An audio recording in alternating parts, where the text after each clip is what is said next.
If you're building a YouTube channel right now, you need to understand something most creators still get wrong. Monetization on YouTube isn't actually one single threshold anymore, it's a two-tier system, and the rules are about to change again in 2027. In this video, I'm breaking down exactly what each tier requires, what you actually unlock at each stage, and how the upcoming 2027 changes will affect anyone building a channel from scratch right now. Let's start with the first tier, which YouTube calls the Expanded Partner Program. To qualify, you need at least 500 subscribers, at least 3 uploads within the past 90 days, and either 3,000 watch hours over the past 12 months, or 3 million shorts views over the past 90 days. These thresholds are meaningfully lower than what most creators assume monetization requires, and a lot of small channels actually qualify for this tier without realizing it. Here's the catch that trips up a lot of new creators: hitting this first tier does not unlock traditional ad revenue on your videos at all. Instead, it unlocks fan funding features, specifically things like channel memberships, super chat during live streams, super thanks on regular videos, and the ability to sell merchandise directly through the YouTube shopping integration built into the platform. This is a meaningful distinction because a lot of creators assume that once they cross any monetization threshold, ads automatically start running and generating passive income on their videos immediately. That's simply not how the current two-tier structure actually works, and misunderstanding this has led to real disappointment for creators expecting ad revenue the moment they cross 500 subscribers on their channel.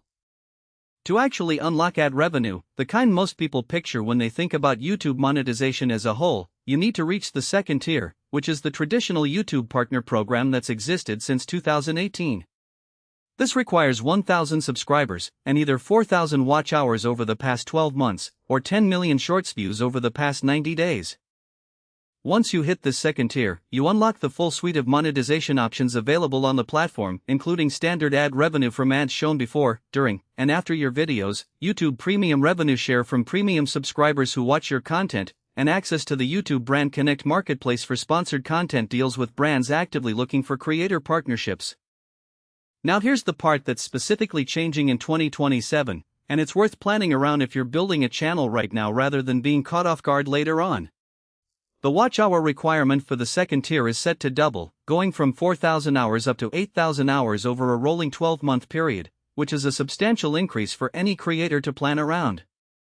The shorts view threshold is also doubling under this same 2027 update, moving from 10 million up to 20 million views over 90 days. This affects creators who've been building their strategy specifically around shorts as their primary path to monetization, rather than long-form horizontal video content. Notably, the subscriber count requirement for the second tier is staying exactly the same at 1,000 subscribers under the new rules. It's specifically the watch time and view count requirements that are increasing substantially, not the subscriber threshold itself. This means subscriber count alone will matter considerably less relative to actual audience engagement and total watch time going forward. Why is YouTube making this change at all? The platform has stated this is intended to ensure that monetized channels are producing content that genuinely holds viewer attention for longer periods of time, rather than channels that accumulate subscribers without generating substantial ongoing watch time from their existing audience base. In practice, this rewards channels making longer, more engaging content that keeps viewers watching all the way through, over channels that might have inflated subscriber counts from a single viral moment but comparatively low overall watch time relative to their total subscriber base. It's a clear shift toward rewarding genuine audience retention rather than raw subscriber vanity metrics that don't necessarily translate into ad impressions. So what does this actually mean if you're starting a channel today, in the current environment before the 2027 change formally takes effect? If you're already accumulating watch hours toward the current 4,000-hour threshold, it's genuinely worth pushing to reach that mark before the increase takes effect, since qualifying under the current threshold and then simply maintaining the standard afterward should be considerably easier than starting fresh under the doubled requirement. If you're just starting out now with a brand new channel, the practical implication is straightforward: prioritize watch hours and audience retention from the very beginning, rather than optimizing purely for subscriber count as your main metric. Longer, more engaging videos that keep viewers watching all the way through will matter considerably more under the new 2027 rules than they did under the original 2018 monetization requirements. This is actually a big part of why this very channel is deliberately shifting toward longer, more in-depth videos rather than short, 30 to 60 second clips that were the previous format.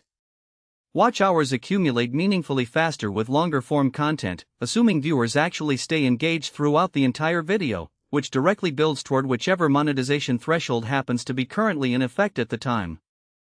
One more detail worth mentioning before we wrap up: YouTube does periodically review channels that have already been approved for monetization in the past, and channels can, in rare cases, lose their monetized status if they fall significantly below the maintenance thresholds for an extended period of time, or violate the platform's content policies. Reaching the threshold once isn't necessarily a permanent guarantee going forward indefinitely. It's also worth understanding that these thresholds represent the minimum eligibility requirements, not a guarantee of approval. YouTube still conducts a manual or automated review of your channel's content, checking for policy compliance, reused content, and overall quality before officially approving monetization, even after you've technically crossed the numerical thresholds.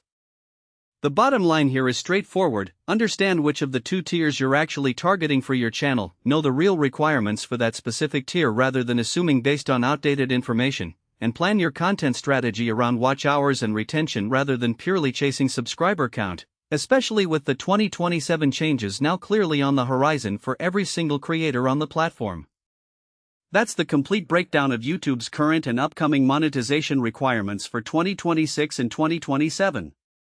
Subscribe for more honest, well-researched breakdowns of the platforms and tools that actually matter for building a real, sustainable channel over the long term, based on verified data rather than recycled claims.